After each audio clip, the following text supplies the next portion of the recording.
Вчера ночью на территории Польши залетело порядка 20 российских беспилотников Гербера.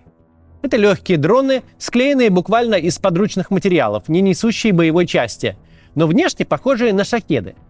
Они используются для ударов по Украине в качестве ложных целей для перегрузки ПВО. В воздух были подняты польские ВВС. Был закрыт сначала близкий к территории Украины аэропорт Жешув, а затем аэропорт Варшавы и Люблина в центре страны. Официальные лица Польши заявляют о полноценном воздушном вторжении. Российские власти все вяло отрицают. В таких формах и выражениях, чтобы никто ни в коем случае не подумал, будто они реально что-то отрицают. Давайте сегодня попробуем обсудить и подумать, что это могло такое быть и чем может закончиться.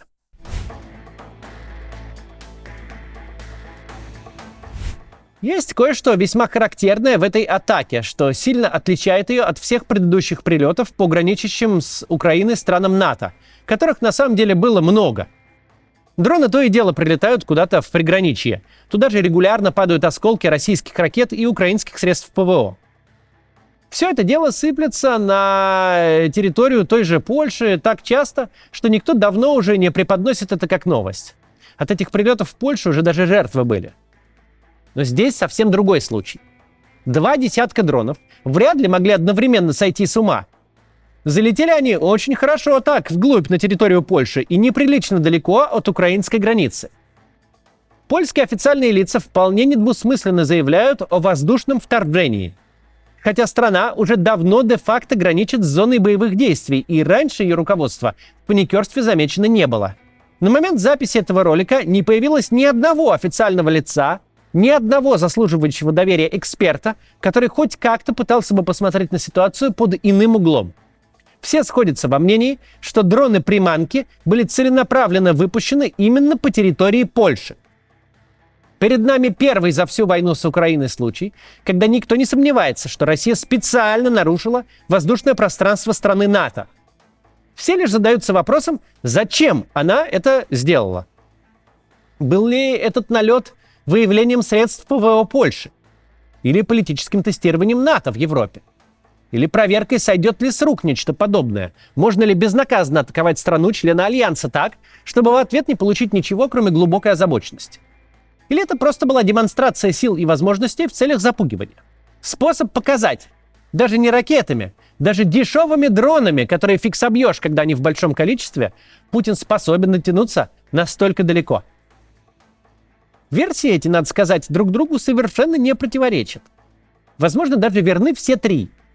Но объединяет их не только взаимная непротиворечивость, объединяет их еще и то, что во всех 3 вариантах такая атака — это, похоже, подготовка к войне.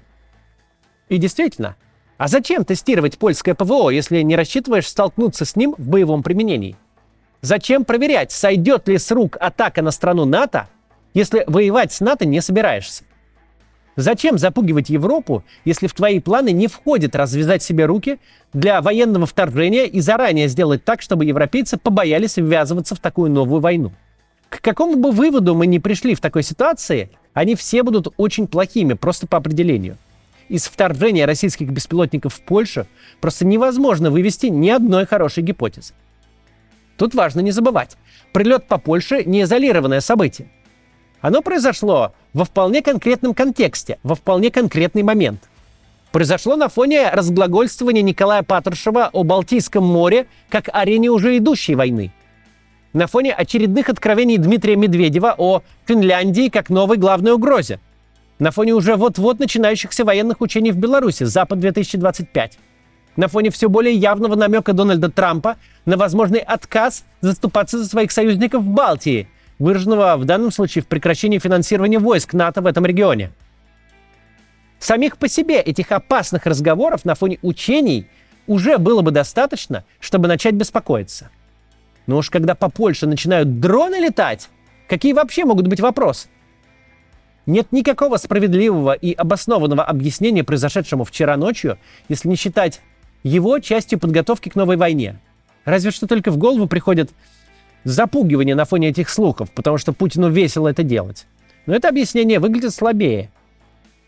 Внимательный зритель может спросить, а каким боком тут вообще Польша? Об этом сейчас поговорим. После коммерческой вставки, посмотрите, пожалуйста, они позволяют каналу оставаться независимым. Иммиграция в США – тема, в которой запросто можно потеряться. Формы, сроки, переводы, разные мнения от знакомых-знакомых – все это чаще мешает, чем помогает. На самом же деле, успешный переезд прежде всего начинается с понятного плана. Именно его помогает сформировать M&M Document. Это команда, которая помогает получить грин-карту, то есть постоянный вид на жительство в США через визу таланта, с правом жить, работать и получить паспорт через 5 лет. M&M специализируется на иммиграционных программах EB-1 и EB-2 NIW. Для получения одобрения по ним вам не понадобится работодатель, не требуется сверхдостижений вроде Оскара или Нобелевки. Это программа для тех, у кого есть профессиональный опыт и реальные достижения в своей сфере. Вы можете быть как IT-специалистом, так и врачом, ученым, руководителем, архитектором, спортсменом или просто профессионалом своего дела. Список подходящих специальностей и критериев гораздо шире, чем многие думают. Весь процесс от оценки шансов и выстраивания стратегии до подачи петиции и получения грин-карты команда берет на себя. M&M действует не по набору шаблонов, а точечно работает с каждым кейсом.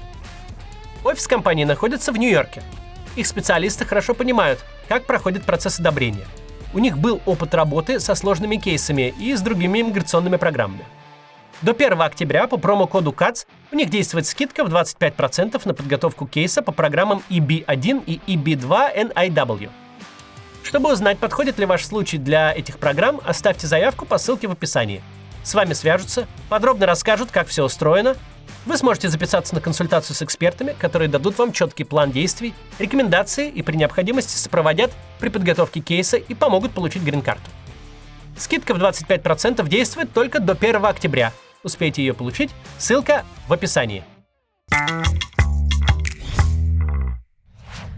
Продолжаем. Внимательный зритель может спросить, каким же боком тут Польша? Консенсус вроде бы состоит в том, да и Патрушев с Медведевым уже почти прямым текстом это проговаривают, что если Путин решит повоевать с НАТО в Европе, то начинать он будет со стран Балтии и, может быть, с Финляндии. На самом деле все логично. Невозможно планировать заваруху в Восточной Европе, особенно в Балтии, исключив из этого уравнения Польшу. Страну с населением более чем в 37 миллионов человек, с крупной экономикой, с единственной в регионе внятной и многочисленной армией, солидным мобилизационным ресурсом и запасом вооружений. Особенно внушительной силой Польша выглядит на контрасте с Латвией, Литвой и Эстонией. Рассматривать их вооруженные силы как серьезный аргумент в случае полномасштабного вторжения России невозможно. Эти страны на троих в лучшем случае 1,5 дивизии наскребут. У них толком нет ни авиации, ни бронетехники. Нет никакой стратегической глубины. Все, что у них, по сути, есть, те самые 60 километров границы с главным союзником, которым Польша и является. Вступит ли Польша в войну? Как себя в ней проявят? Будет ли всерьез сражаться за страны Балтии? Ответы на эти вопросы отделяют перспективу «Таллин за 3 дня» от новой затяжной и бесславной войны, только теперь уже с НАТО.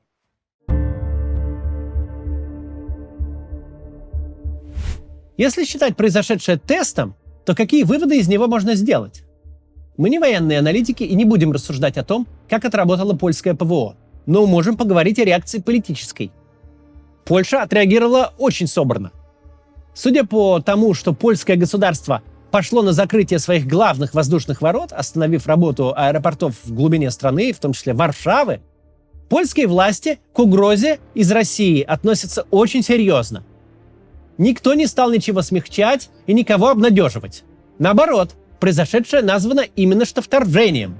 И одним из ответов на вторжение стала мобилизация войск территориальной обороны Польши. Поляки, очевидно, выучили украинские уроки и понимают, лучше выглядеть трижды паникером и перестраховщиком, чем чрезмерно успокаивать граждан. Если кто-то хотел выяснить, будет ли Польша сопротивляться и воевать, то в ночь на 10 сентября она явно продемонстрировала – будет. Если же целью было выяснить реакцию НАТО, то с этим вопросом все довольно безрадостно. Напомню на всякий случай, о чем мы говорим. В воздушное пространство главной опоры НАТО в Восточной Европе вторглись беспилотники потенциального противника. Сложно вообразить более явный и более агрессивный намек. Президент США Дональд Трамп написал на своей странице в Truth Social нечто настолько невнятное, что вообще нельзя понять, что он имел в виду. Больше всего это похоже на выражение глубокой озабоченности по-трамповски. Чего только стоит «here we go». Эту фразу можно перевести десятком разных способов, в зависимости от контекста. А нынешний контекст подсказок не дает. При желании твит Трампа можно прочитать так, будто он Путину вообще пожелал удачи. Но при любой из трактовок твит Трампа похож на что угодно, только не на реакцию президента США, когда над страной-союзником нависла вполне капитальная угроза. Союзников Польши в Европе тоже особо не слышно и не видно. Не последовало никаких грозных реляций в духе, что в случае чего, мол, мы будем сражаться всем нашим прекрасным союзом. И близко такого нет. Все либо помалкивают, либо говорят фразами настолько обтекаемыми, что лучше бы помалкивали. Если вы посмотрите, кто сейчас формирует новостную ленту об этом вторжении, то заметите, что по большей части это сама Польша. Нет никакой всеевропейской оторопи, которую можно было бы ожидать. Все будто бы решили, что если не придавать этому инциденту значения, то вроде бы его как бы и не было. Если целью атаки было проверить, будут ли европейцы и американцы впрягаться за своих союзников в регионе, то ответ пока выглядит очень приятным для Путина и крайне мрачным для нас. Дональд Трамп еще раз подтвердил, что в гробу увидал все эти европейские разборки, а европейцы коллективно струхнули. В настолько беспрецедентной ситуации их не хватило не то что на действия, даже на внятные заявления. Так ли все в реальности, как можно наблюдать со стороны? Честно скажем, мы без понятия. Мы не знаем, какие разговоры в кулуарах там сейчас ведутся. Может быть, немцы уже втихаря эшелоны с техникой для Польши загружают. Мы не знаем. Мы говорим только о том, как все выглядит в медиапространстве. Потому что в данном случае это очень важно. Публичный и демонстративный акт агрессии обретает смысл только в расчете на публичную же реакцию. Публичной реакции толком нет, и выглядит все как очень успешный эксперимент. Чем наглее ты пугаешь европейцев, тем сильнее они готовы пугаться. Ну хорошо, пока дронов было до 20 штук, и пока это дешевые приманки из фанеры и пенопласта, без боевой части. Но давайте представим ситуацию, что их 200, и не безобидных Гербер, а шахедов со взрывчаткой, и что летели они не куда попало, а по жилой застройке в Варшаве, не дай бог. Будет ли реакция европейских союзников качественно иной в таком случае? И в чем будет заключаться отличие? Скажем честно, мы можем еще какое-то время дискутировать о реалистичности воздушного удара по Польше или вторжения в Балтию, но военный ответ от европейцев кажется чем-то существенно более невероятным. Представить войну Путина в Балтии, просчитать сценарий, по которому она начнется и будет идти, гораздо проще, чем вообразить, что Германия и Франция впишутся за союзников. И не так важно в данном случае, какими будут их действия, когда дело действительно дойдет до жареного петуха. Может и правда впишутся. Но важно, что Путин прямо сейчас получил ровно ту реакцию, на которую рассчитывал. Все НАТО целиком отвернулось от летящих на союзника дронов и сказала: «Какая такая Польша? Какие дроны? Мы не знаем никакой Польши и никаких дронов. У нас тут на континенте назрел куда более насущный вопрос. Давайте таки уже совсем отберем у россиян туристические шенгены, а то ездили летом много. Проблема в данном случае весьма приоритетная». Если план был в том, чтобы проверить, останется ли Польша, случись чего, в одиночестве, то проверка показала, ровно так и будет. Прямо сейчас Польша разбирается со своими проблемами сама. Опять же, не так важно, что там творится за кулисами. Может, все и не так совсем. Но именно так это выглядит. А это очень важно в этой ситуации. Выглядит очень плохо. Сами оцените. Перед нами первое целенаправленное вторжение российских беспилотников в воздушное пространство страны НАТО, которое не просто абсолютно сходит с рук, но ни для кого, кроме самой Польши, вроде как, если судить по публичной информации, не является даже особой проблемой. Естественно, действия Путина невозможно прогнозировать. Мало ли что в его башке там варится. Но все выглядит так, что перед нами подготовка к чему-то гнусному, опасному и кровавому. Может быть, и дай бог, оно не случится. Может быть, из этой провокации Путин сделал не те выводы, которые из нее очевидно следуют. А может, ему просто весело так пугать европейцев и смотреть на реакцию. Но факт в том, что ничего хорошего такого рода инцидент не сулит. Не нужно легкомысленно относиться к таким эпизодам. Поляки относятся серьезно, переживают и мобилизуются. И поступают совершенно верно. Это военная провокация, которая может предварять настоящую войну. А может так и остаться провокацией. но это все еще военная провокация, которая опасна сама по себе. До завтра.